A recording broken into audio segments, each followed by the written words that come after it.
Hey, good morning. It's me, Barry Miller, your CRNA for the day here at Dr. Miami's office, ready to show you something I don't get to do all that often because we do such big surgery. I am going to put an LMA in. I'm going to show it to you. What's an LMA, you may say? All right, I'm showing you my airway management area. And if you see, I have dual systems set up here.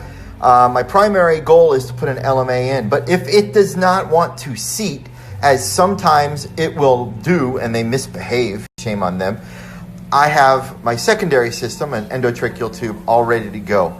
All right, so let's get to it, shall we?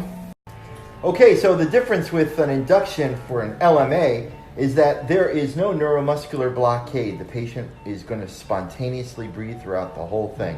Here goes propofol, lidocaine mixture, boom, just like that. Big deep breaths for me, okay? You're going to feel warm sensation going up your arm and a weird taste in your mouth. Good night. Okay, so I've been ventilating her with 100% oxygen. Rotate the head backwards. Keep this here. And do a scissoring motion like this. And take, it's well lubed, take with your index finger. What I do is I kind of put it to the back of the pharyngeal airway and just plop it in, just like that. Make sure it's nice and stabilized, centrally located. There you go. That's how easy an LMA can be, just like that. Okay, so this is right after placing the LMA in place. And look, she's spontaneously breathing already. Show her the back. And you can see her respiring here, in and out, in and out. I'm not touching, my hands never leave my arms in the back. And everything's looking great. We're going to tape this bad boy in place. You could do it any way you want as long as the LMA is located centrally. And I'll show you, there's a black line. If you can show this black line right here. This black line should be right down the middle of the nose. And that's how we do it here. So I just sent a DM and asked, hey Barry, why don't you prefer an endotracheal tube over an LMA because of the risk of aspiration? And that's actually a good question. At Tim Q, I'll put you up there.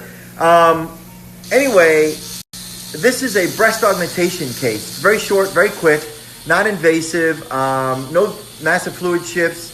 So an LMA is purposely the perfect answer for this kind of case. And no, for this kind of case, I would not prefer an endotracheal tube. Why be as aggressive and potentially painful in the throat when you can go with an LMA?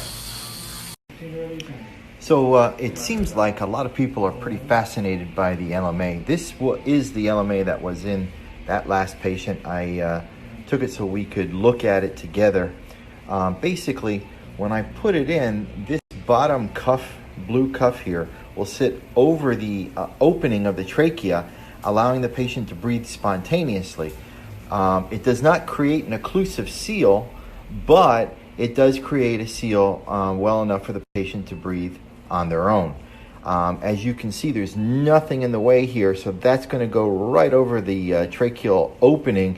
And you could, if you wanted to, put like a red rubber bougie down this and use it to intubate somebody in an emergency situation, or you could actually put a fiber optic scope down there and look into the patient's airway to see what's going on. Kind of cool. Maybe next week we'll talk more in detail about its use.